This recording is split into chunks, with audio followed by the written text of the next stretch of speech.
One, and this is a big one, I think this is pretty much in all areas of Sacramento in general, but the traffic tends to be a bear. If you're trying to get across Elk Grove around 5:30 or around like 9 o'clock in the morning and you're hitting Bradshaw or you're going down the freeways, it's going to be a pain. It is a blocked freeway. So the freeway traffic is brutal. So if anyone's thinking about moving into the area, I would say check Google Maps around maybe 8 o'clock, 9 o'clock, or maybe around 5 o'clock.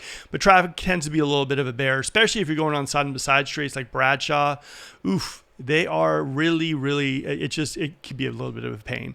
Now, Elk Grove is a fantastic spot, but there's just not just like, Elk Grove is a little bit like, in my opinion, a little LA-ish, right? Where you got to have a car. Everything is driving, everything is far away, especially if you want to cross the zip codes in Elk Grove.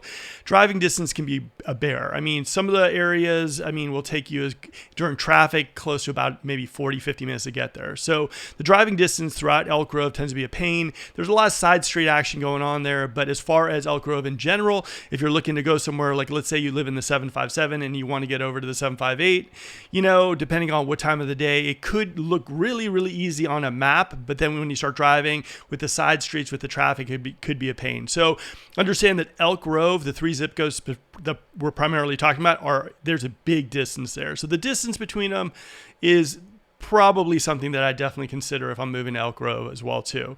Now, number 3 is, because there's a lot of new building that happened in Elk Grove, there's a lot of Mellows. So before you jump into a house and you get all excited, go to the Sacramento County website and find out what the tax bill is on the house you're going to buy. If you're buying something new, Mellows run between $250 to $350 a month, depending, and that varies. But at the same time, if you're jumping into a house that maybe was built like 3 years ago, you definitely are probably going to have Mellows as well too. So go to the Sacramento County website, type in the address, and figure out what the tax bill is. Mellows is just something in the Elk Grove area that I've seen more than almost every other area in Sacramento. So just be aware of Mellows, and that's just something that a lot of people in Elk Grove have to deal with. Now, number 4 is, in Elk Grove, other than maybe the 624, you're looking at smaller homes, right? You're not going to find the 3,000, 4,000 square foot homes until pretty much like now, until Taylor Morrison started building the Drake and the Sawyer. But you're not going to find these huge monster houses that you find like in Folsom and Roseville and Rockland.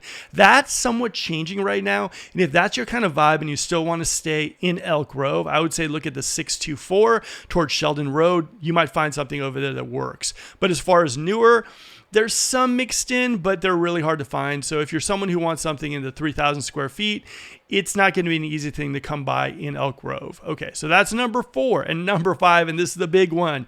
Guys, before you make the jump into Elk Grove, figure out your internet connection. Figure it out. There's some parts of Elk Grove that only get basically like potato net. You only get like Frontier net. You don't even get like solid, good satellite service, but satellite's all you get.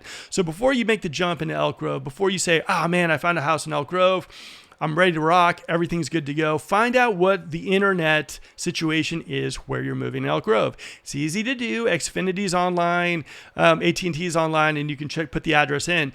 But I have actually seen people who've actually gone into houses in Elk Grove, and they basically move right out a year later, and they're saying to me, hey, look, our realtor put us in. The realtor didn't tell us that this area didn't have any internet. We can't live this way. We need to find another house. And if you're working with a realtor out there, just make sure they do a check for you and you get it in writing, because internet definitely is a issue in Elk Grove, California, mainly in the 624, but I would definitely check it no matter where I went in the whole entire Sacramento metro. Okay, guys, these are 5 things you need to consider before moving to Elk Grove, California. Now, if you like this video, I did 2 more videos. This one is 5 things I love about Elk Grove, California.